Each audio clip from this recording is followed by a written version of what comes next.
চৈতালিরও শোনো, তুমি অবেলা ক্লান্ত হয়ে আমার দ্বারে এসো। আমি কোনো এক অজানা পথে যেতে যেতে তোমাকে কবিতা পড়ে শোনাবো। জীবনের গল্প যে বড়ই তিক্ত, আমার নিজেরই অসহনীয় লাগে, তবুও বয়ে চলি, উপায় নাই যে। ঝুলি ভর্তি সেই তো ব্যর্থতার অপূর্ণতার স্তূপ, আর ওসব তোমার না শুনলেও চলবে। একদিন তোমাকে সব বলবো, কেন আমি পাহাড়তে গিয়ে পাথর হলাম। উত্তাল সমুদ্রের মতো মানুষ ঠিক কতটা হারালে শান্ত নদী হয়। একদিন তোমাকে বলবো, কেন আমি মানুষের ভিড়ে না থেকে একা থাকতে স্বাচ্ছন্দ্য বোধ করি। ছাই চাপা আগুন দেখেছো? আমি দেখেছি, কি ভয়ঙ্কর তার আর্তনাদ।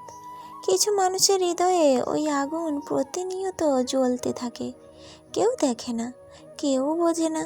শুধু সময়ে সময়ে সেই দগ্ধ ক্ষতে তারা নিখুঁতভাবে আঘাত করে।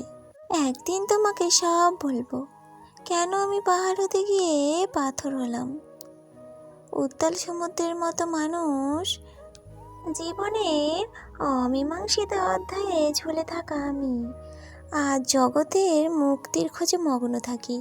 ঠিক কতটা ভালো আছি জানি না, তবে অভিনয় করতে করতে কত শত দুঃখ যে লুকিয়ে রাখি।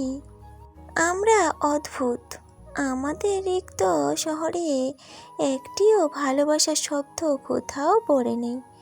মেঘ ফুরিয়ে যায়, বেলা পড়ে আসে, অবহেলা একটিও ফোটে না টগর।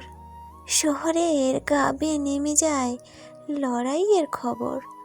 বর্ণনা ফেরত আসে বিকেলের চায়ে, আমি ফের ঠোঁট রাঙাই এক নতুন বসন্তকে খুঁজব বলে।